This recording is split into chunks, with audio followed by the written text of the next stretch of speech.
Nós tínhamos falado das heresias, falamos das principais, gnosticismo, marcionismo e montanismo, e nós falamos também, e o Newton relembrou hoje de manhã, que nós precisamos, que a igreja precisou dar uma resposta a esse ataque que ela estava sofrendo de dentro dela mesma.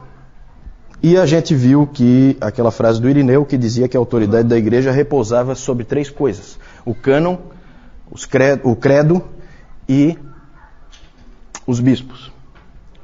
E por isso então o título dessa nossa sessão. Nós falamos sobre o cânon, a formação do cânon, rapidamente. A gente não pôde entrar em detalhes. Eu ia até trazer um livro aí, esqueci, um livro do Geisler para mostrar para vocês. Vou trazer no domingo que vem. E para a gente não perder muito tempo, a gente vai então direto para falar dos credos. O que é um credo? É uma afirmação de fé. Uma das mais antigas é aquela: Tu és o Cristo, o Filho do Deus vivo. Quem falou isso? Isso é um credo. Quem falou isso? Pedro, exatamente. Pedro. Tu és o Cristo, o Filho do Deus vivo. Isso é uma afirmação de fé. E uma das mais antigas que a gente tem, isso aí ainda está no Novo Testamento, uma das mais antigas que a gente tem na história da igreja é: creio em Jesus Cristo, Filho de Deus, Salvador. A partir dessa frase, creio em Jesus Cristo, Filho de Deus, Salvador, veio aquele símbolo do peixe, por causa... Ali está ictis, né? Porque existem 2 maneiras de escrever, mas podemos dizer ictus. Ictus é o peixe. Essa palavra em grego significa peixe. E é uma abreviação, ela pode ser usada como uma abreviação no grego. Depois nós vamos ver umas figuras aí. Que é uma abreviação de Jesus Christos Tel Huios Soter. Jesus Cristo, Filho de Deus, Salvador. Então, esse é um credo bem antigo também. Mas o credo que o Irineu estava se referindo, onde ele dizia que a autoridade da igreja repousava, uma das coisas em que ela repousava, era o credo dos apóstolos. Já ouviram falar do credo dos apóstolos, ou credo apostólico? Ele é bem conhecido, esse credo apostólico.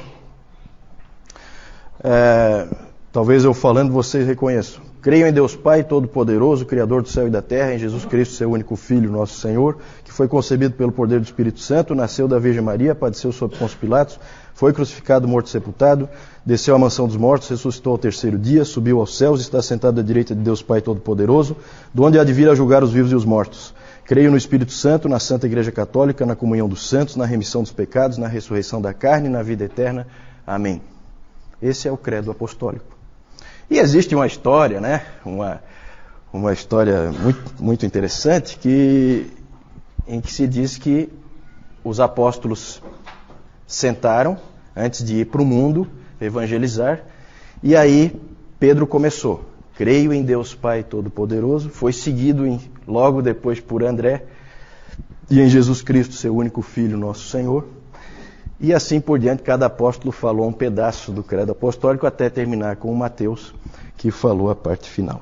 É claro que isso aí é uma lenda. É evidente que não foi assim que aconteceu. O credo apostólico não foi feito pelos apóstolos. Ele, na verdade, era uma fórmula utilizada nos batismos naquela época.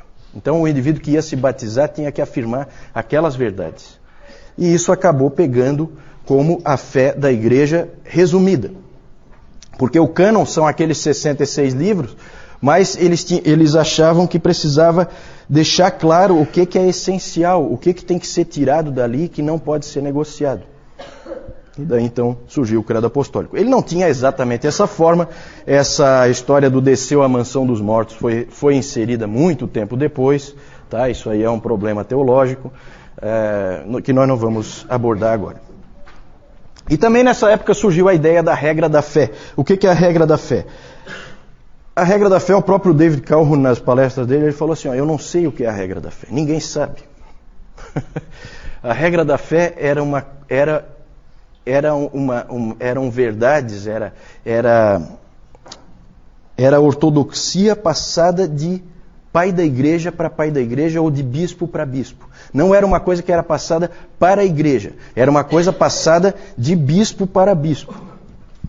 O Orígenes, ele disse o seguinte: a regra da fé é aquilo que foi passado pelos apóstolos por meio da ordem da sucessão. Então não dá para a gente definir muito claramente o que é a regra da fé. Mas de alguma maneira se achava que de um bispo para o outro se passava a verdade, se passava a ortodoxia. Isso é uma coisa um pouco confusa. Pode passar? Vamos falar então agora dessa ideia dos bispos. Os bispos. No Novo Testamento e no primeiro século, o modelo era aquele que nós conhecemos de liderança da igreja, com presbíteros e diáconos, só. Então, durante o primeiro século, era assim que era feito. Você tinha presbíteros e você tinha diáconos. Mas já no início do segundo século, já começa a haver uma maior centralização de poder na mão de um único presbítero. E isso começa a aparecer em vários lugares. Sempre há algum presbítero que se destaca mais, que conhece mais, que é mais influente, e esse presbítero começa a ganhar uma importância maior.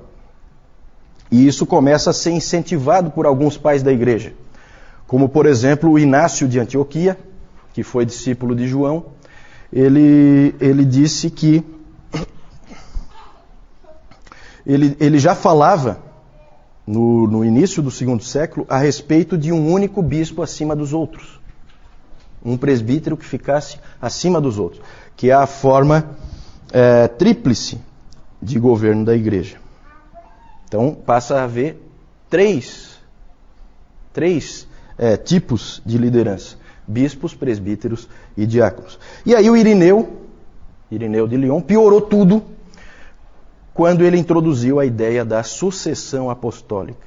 A famosa ideia da sucessão apostólica. Ele... não sei de onde é que ele tirou isso. Ele criou a ideia de que o bispo tinha que ser uma pessoa que pudesse provar a sua ligação aos apóstolos. Certo? Então, por exemplo, se o Newton não puder provar a ligação dele com os apóstolos, ele não pode ser um bispo. Ele pode ser um presbítero, mas não pode ser um bispo. Então eles começam a cometer esses erros, isso começa a circular de um para o outro e começa a afetar a igreja. Isso aí deve ter ocorrido por uma série de motivos. A gente tem registros de que Cipriano, por exemplo, ele começou a dar instruções para os outros presbíteros, começou a dizer o que eles deviam fazer. E aí, então tem envolvido aí questões de personalidade, tem questões envolvidas de orgulho, um querendo ser mais do que o outro. E tudo isso aí acabou afetando a igreja, de uma maneira ou de outra, acabou-se tendo a figura dos bispos. Pode passar aí. Então ali eu falei, isso aí eu já falei, o apoio do Inácio de Antioquia e do Irineu de Lyon. Por quê? Porque os bispos passaram a ser uma coisa importante. Por uma questão de eficiência, é muito mais fácil, se a liderança estiver na mão de um só, é muito mais fácil tomar as decisões, é muito mais fácil reagir rápido a alguma coisa que aconteça. Então até o David Calhoun comenta, né, que ele é presbiteriano, então ele fala, no modelo presbiteriano ele crê que é bíblico, mas não necessariamente é o mais eficiente. Às vezes para tomar uma decisão leva uma vida. Então a ideia era de eficiência. Um bispo com o poder na mão dele resolvia rapidamente qualquer problema que acontecesse. E também uma outra ideia por trás da criação e do estabelecimento desses bispos era o fortalecimento da ortodoxia. Eu considero que isso é uma faca de dois gumes. Porque, por um lado, se você tiver um bispo fiel, ótimo, ele vai ser um indivíduo que vai sustentar a ortodoxia. Agora, se ele não for, ele sozinho pode levar toda a igreja para um caminho errado. Pode passar isso. Essa ideia de poder na igreja, essa ideia de centralização de poder, foi levando a outros aspectos também danosos depois. Porque, na verdade é assim, se você vai ter um bispo para cada cidade, e isso aí começou muito cedo, já no segundo século, como nós vimos, você estabeleceu uma gradação entre os presbíteros daquela cidade. Existe um presbítero daquela cidade que é o mais importante, o que tem mais autoridade, o que é mais reconhecido. Só que a mesma ideia pode ser extrapolada. Uma coisa é você ser, vamos fazer uma comparação, uma coisa é você ser o bispo de São Paulo, aqui no Brasil, e outra coisa é você ser o bispo do Oiapoque. A importância que você tem sendo bispo de São Paulo é diferente da importância que você tem sendo bispo do Oiapoque. E isso aí aconteceu realmente naquela época. As igrejas mais importantes logo se destacaram. No Oriente, as igrejas mais importantes eram Jerusalém, Cesareia, Antioquia, Alexandria e Constantinopla. E no Ocidente, só uma: Roma. Gente, começa aqui, tudo tem explicação histórica. O Newton hoje falou sobre isso e é verdade. Tudo que a gente crê tem um fundo histórico. Tudo que acontece tem um fundo histórico. Não existe teologia sem história. Isso o Newton frisou hoje de manhã e é verdade. Olha só o que começa a acontecer. E nós vamos ver hoje mais coisas que começaram a acontecer que foram levando numa certa direção. Aqui já começa a levar numa certa direção. Poder descentralizado no Oriente, como é até hoje, e poder centralizado no Ocidente. Muito interessante isso que vai acontecendo. E olha só o Irineu. Irineu foi um grande homem de Deus, combateu os gnósticos de maneira exemplar, foi extremamente útil para a igreja, só que ele também prejudicou. A ideia da sucessão apostólica não ajudou muito, e essa frase aí é de uma infelicidade tremenda. Olha o que ele disse: é um caso de necessidade que todas as igrejas deveriam concordar com essa igreja, por causa da sua preeminente autoridade. De quem que ele está falando? De Roma. E aí as coisas então vão piorando. Pode passar. Aí só para mostrar para vocês, o João hoje está não está nas melhores condições, eu também não estou, vocês já perceberam, né? Mas eu vou rapidamente mostrar aqui. Aqui só um exemplo, né? Nós falamos do cânon no domingo passado. Aqui é um pedaço de papiro. Um pedaço de papiro real que nós temos hoje. Aí está escrito, depois alguém que saiba ler em grego aí pode ler para nós. É uma página do P46. Esse manuscrito é do século III. Vocês sabem que nós não temos os originais não existem mais.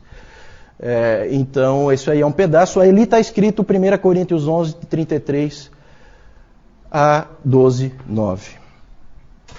Aqui nós temos, isso aqui é uma pichação em Éfeso, num muro, lá da igreja primitiva, com o símbolo do peixe. Jesus Christus, Theos, Huios, Soter. Certo? Jesus Cristo, Filho de Deus, Salvador. Pode passar. Aí nós temos o Inácio de Antioquia. Ele foi martirizado, por isso que aparecem esses leões aí, junto com ele. E aparece também aqui o Irineu de Lyon. Aquele ali foi discípulo de João, tá? Ele é muito antigo, esse Inácio de Antioquia. Ele foi discípulo de João. Qual foi o outro discípulo de João que nós vimos no domingo passado? Quem é que lembra? Policarpo. Policarpo que foi mestre do Irineu, certo? Em Esmirna. Pode passar então.